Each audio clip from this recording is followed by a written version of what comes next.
More Than Friends by Jason Mraz and with Meghan Trainor is going to be capoed on the 2nd fret and features pretty standard chords that you should be familiar with. This is an easy song for a beginner to play.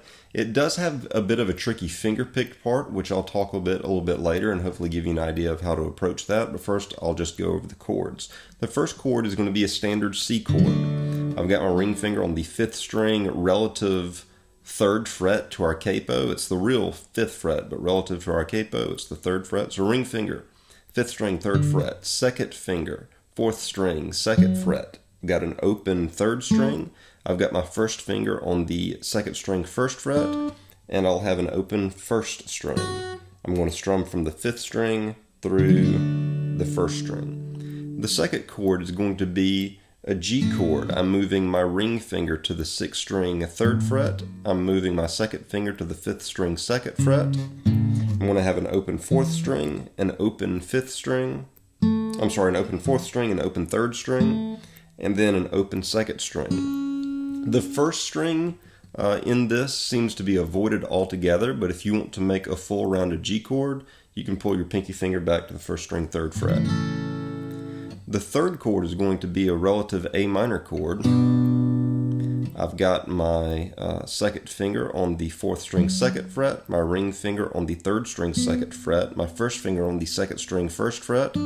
I'll have an open 1st string, and I'll be concerned about strings 5 and down. The last chord is going to be an F chord. The way that this is going to be made is you'll have your ring finger on the 5th string, 3rd fret, pinky finger on the 4th string, 3rd fret. You'll allow the 3rd string to remain an open, so you're not going to put a finger on string 3.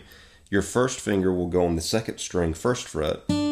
You can let the 1st string remain open here, and then something a little bit quirky, you're going to reach with your thumb to grab the 6th string on the relative 1st fret to get the low F sound out of this chord.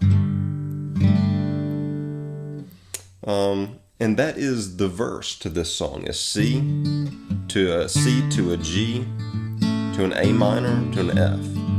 C to a G to an A minor to an F. Now inside of these chords there are a couple of specific notes that tend to ring out.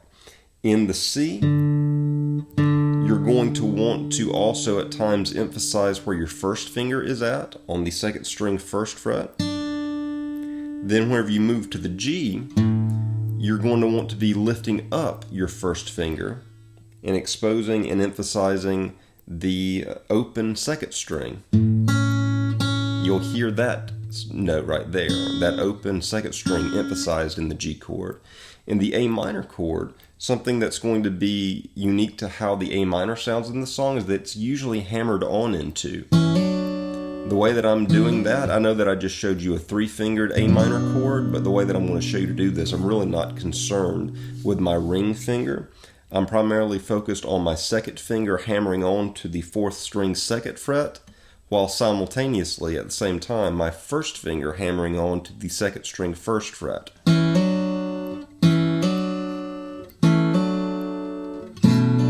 And it's okay if you hit pretty much strings 5 through 1 in this hammer on. And then for the 4th chord, just the F that we talked about. And one of the sounds that you actually hear prominent in this F chord is where you've got your 1st finger on the 2nd string, 1st fret, and then also the open G note there.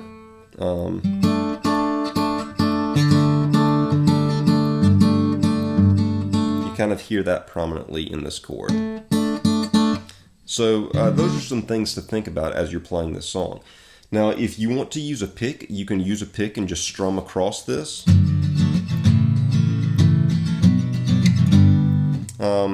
But it is finger pick. So the way that I am achieving this is I'm using my thumb, my 1st and my 2nd fingers to roll across the strings that I've got fretted with my left hand.